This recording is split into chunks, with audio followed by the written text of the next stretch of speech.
Graça, misericórdia e paz da parte de nosso Senhor e Salvador Jesus Cristo. Amém? Amém. Nós vamos ouvir a palavra, porque eu vou abrir em 2 textos e para não ficar confuso, eu vou ler Colossenses 1:18, seguido de Efésios 1:22 e 23. Só escute, anote para fazer a releitura quando chegar em casa, com calma. Colossenses 1:18, seguido de Efésios 1:22 e 23, diz assim a palavra do Senhor: E Ele é a cabeça do corpo da igreja, é o princípio e o primogênito dentre os mortos, para que em tudo tenha a preeminência, e sujeitou todas as coisas a seus pés. E sobre todas as coisas o constituiu como cabeça da igreja, que é o seu corpo, a plenitude daquele que cumpre tudo em todos. Amém? Sim. Vamos orar. Senhor nosso Deus e nosso Pai Celestial, clamamos a Ti, Senhor, por cada uma dessas vidas. O Senhor é aquele que conhece a profundidade dos nossos corações. O Senhor é aquele que conhece as necessidades mais profundas de cada um de nós. E, sobretudo, o Senhor é aquele que conhece aquelas situações que sequer exteriorizamos. Mas o Senhor é aquele que sonda e conhece os nossos corações. E hoje, de uma maneira muito, muito especial, eu rogo a Ti que o Senhor venha abrir os olhos do nosso entendimento, para que aprendamos a Te priorizar em nossas vidas, acima de tudo e de todos.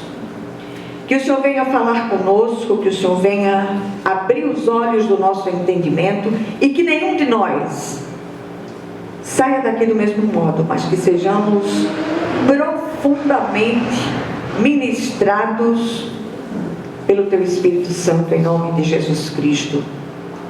Amém.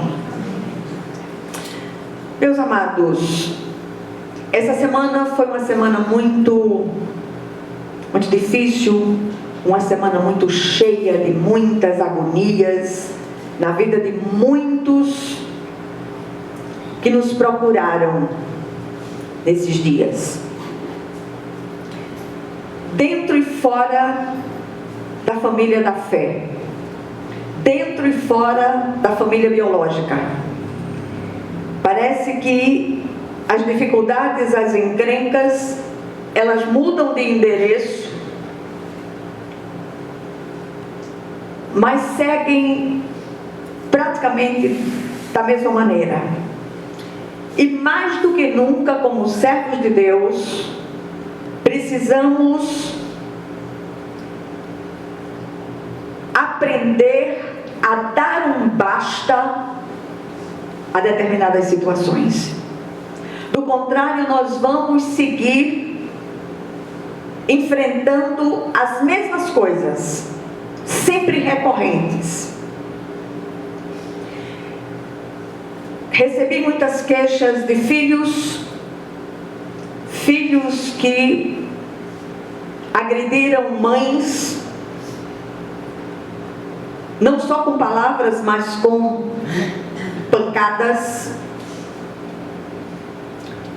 E eu repito, tem hora que precisamos dar um basta.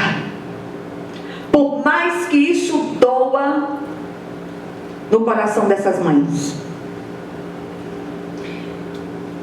E eu queria, de um modo muito especial no dia de hoje, nós vamos celebrar daqui a pouco a ceia do Senhor, alertá-los como igreja quanto ao perigo de tentar ofuscar o brilho do Cristo, chamando para nós a glória pelos feitos dele. Quando entregamos algo ao Senhor, precisamos entregar sem segurar numa beirada. É entregar e dizer amém para aquilo que o Senhor vai fazer. Porque muitas vezes a gente tem a estranha mania de dizer a Deus como é que Ele tem que fazer. Só Ele sabe. Há situações tão difíceis que nós nem sabemos orar como convém. E faz muito tempo que eu aprendi a dizer: Senhor, entra nessa situação e age. E eu já digo amém para aquilo que tu farás. E nenhuma dessas orações ficou sem resposta. Houve situações que a resposta de Deus demandou muitas lágrimas, muito sofrimento. Mas lá na frente você entende que era preciso que as coisas fossem assim. E eu repito, pare de dar ordem a Deus, pare de dizer a Deus o que é que Deus tem que fazer na situação. Ele sabe.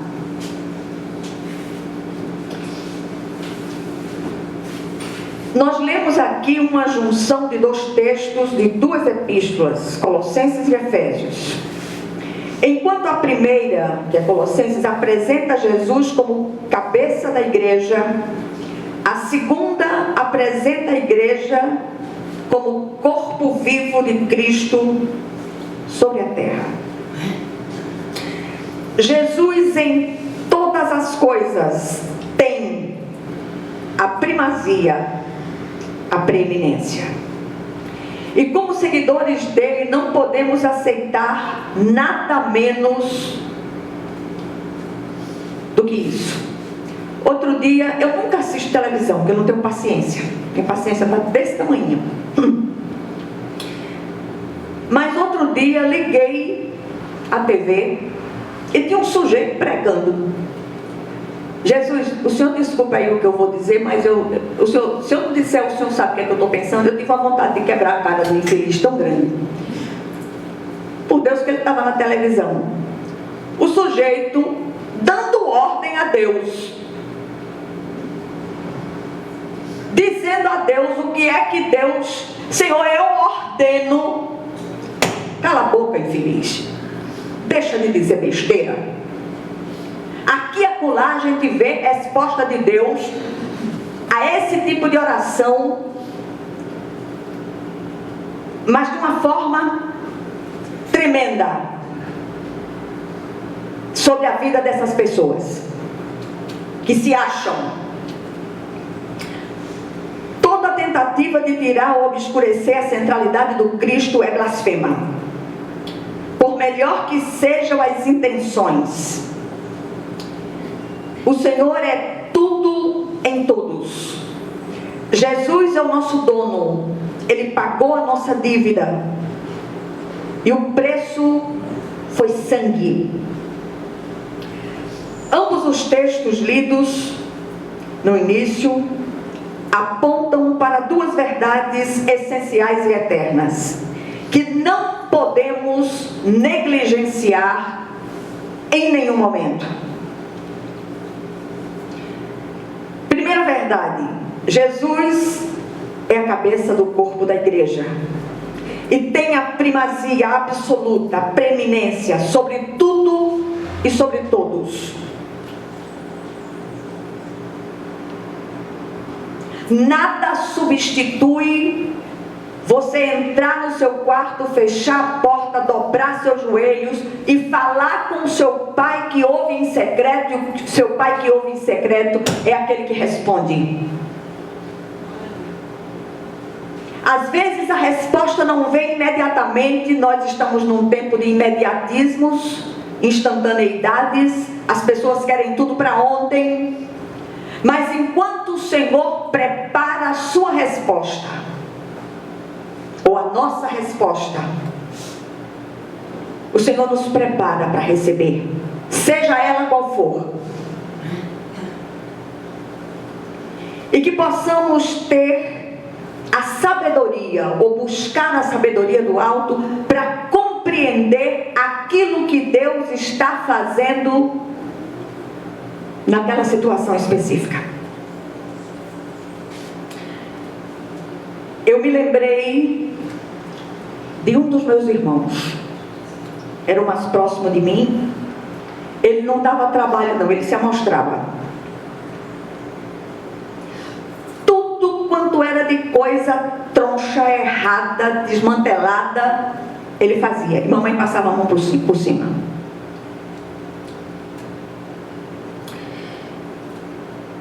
Até que um dia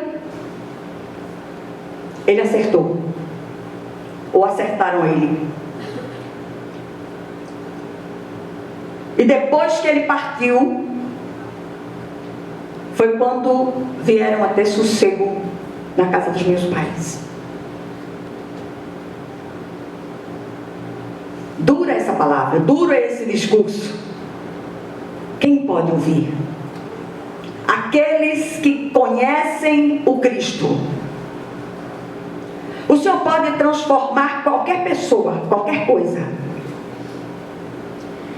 Mas tem gente que é uma coisa impressionante.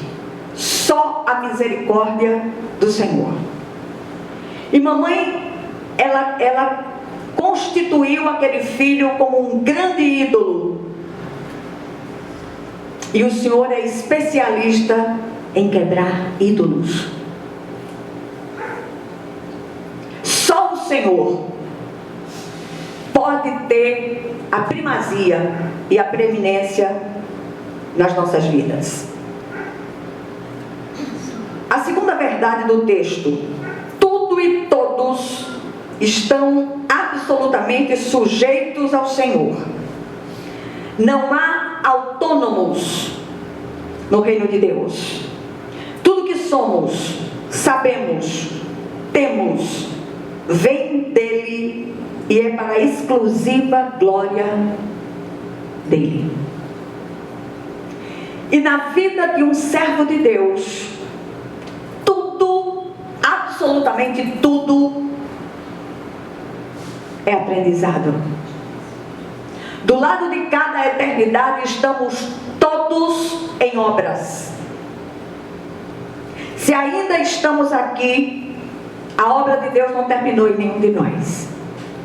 O Senhor está preparando cada um de nós nas áreas específicas onde há necessidade de uma demolição e de uma reconstrução.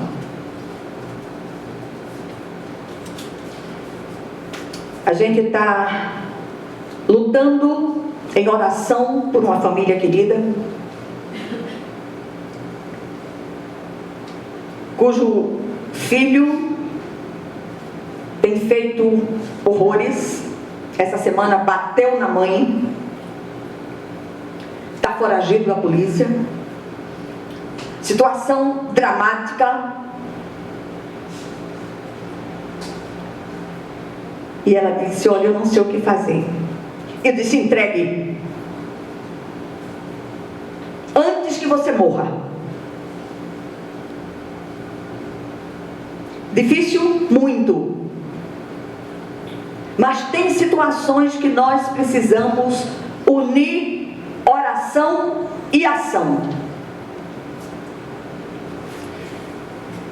Esses textos que nós lemos, ele nos leva a pelo menos 3 reflexões. Primeira, é com pesar que nós temos testemunhado em nosso tempo algo que já atravessa séculos, que é a tentativa de tirar a centralidade do Cristo. Isto acontece tanto em obras quanto em palavras. E esta inclinação é praticada pelos sinceramente equivocados, por não terem um conhecimento da palavra, e pelos que agem de má fé, com o fim de alcançarem uma notoriedade maligna. Já mencionei esta pequena ilustração, mas vou repeti-la outra vez. Conta-se que em certa igreja foi recebido numa manhã um pastor convidado para dar a palavra, e esse pastor era baixinho, devia ser da minha estatura. E um garotinho perguntou à mãe: mãe, cadê aquele pastor que não deixa a gente ver Jesus? O menino se referia ao pastor titular daquela igreja, que por ser muito alto, encobria um vitral com a figura do Cristo que ficava por trás dele no púlpito. E é assim que muitos têm feito, procurado encobrir o Cristo em suas ações e palavras. Respeitemos o Senhor. Busquemos o Senhor de todo o nosso coração, de toda a nossa alma, de todo o nosso entendimento. Deixemos que Ele entre com a providência naquela situação específica que você já não sabe mais nem como orar. Tem situações que têm chegado aqui que eu tenho me limitado a dizer: Senhor, eu vou dizer amém. Eu só vou dizer amém. Eu não sei como é que o Senhor vai fazer, mas que tudo seja para a honra e glória do seu santo nome. O Senhor é aquele que conhece, repito, a profundidade dos nossos corações. Antes que a palavra nos chegue à boca, o Senhor já conhece. A segunda coisa que eu quero falar é o seguinte: em se tratando de Brasil, por causa do grande caldeirão espiritual no qual estamos inseridos, a facilidade das pessoas elegerem objeto de culto é muito grande. E não podemos nos calar diante de tudo isso. Nós não podemos resolver o problema da idolatria lá fora, mas podemos resolver dentro da nossa família, dentro da nossa casa. Chame seu filho, sua filha, para olharem para Jesus, focarem no Cristo. Só o Senhor, repito, tem a resposta que tanto precisamos. Em terceiro lugar, o Senhor procura e continua procurando adoradores que o adorem em espírito e em verdade, não através de objetos ou práticas místicas tão comuns dentro, sobretudo, da cultura brasileira. Isso é uma forma de idolatria.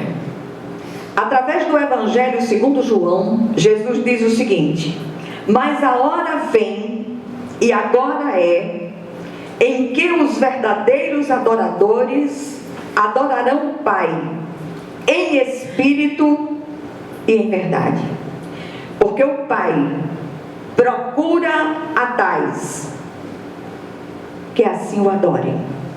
Deus é espírito, e importa que os que o adorem em espírito e em verdade. Nunca foi tão difícil pregar o Evangelho como no nosso tempo. No meio desse mix cultural e espiritual que tem cercado sobretudo a nação brasileira. O que é que nós podemos tirar dessa brevíssima meditação? O que é que nós aprendemos aqui? Primeira coisa: Dentro de um contexto idólatra como o nosso, muitos não conseguem dissociar essa adoração de objetos aos quais são atribuídos poderes miraculosos. E assim a centralidade do Cristo vai sendo minada malignamente por essas práticas. Segunda coisa, cuidado com os ídolos. Eles têm muitos disfarces e são espertos. Muitas vezes as pessoas idolatram pessoas, familiares, empregos, bens materiais. Cuidado com os ídolos. E em terceiro e último lugar, o ego tem sido o maior de todos os ídolos. Assim precisamos ter todo cuidado, ou todo cuidado é pouco, para não empanar o brilho da glória de Deus nas nossas práticas religiosas. Que os cristãos acordem. Jesus está às portas. E precisamos nos preparar para aquele dia glorioso. E a última coisa que eu queria deixar registrado é cuidado. O Senhor não divide a sua glória com ninguém. Busquemos ao Senhor de todo o nosso coração, de toda a nossa alma, de todo o nosso entendimento, em nome de Jesus Cristo. Amém. Queria pedir à igreja que ficasse em oração. Nós vamos preparar para ministrar a ceia do Senhor.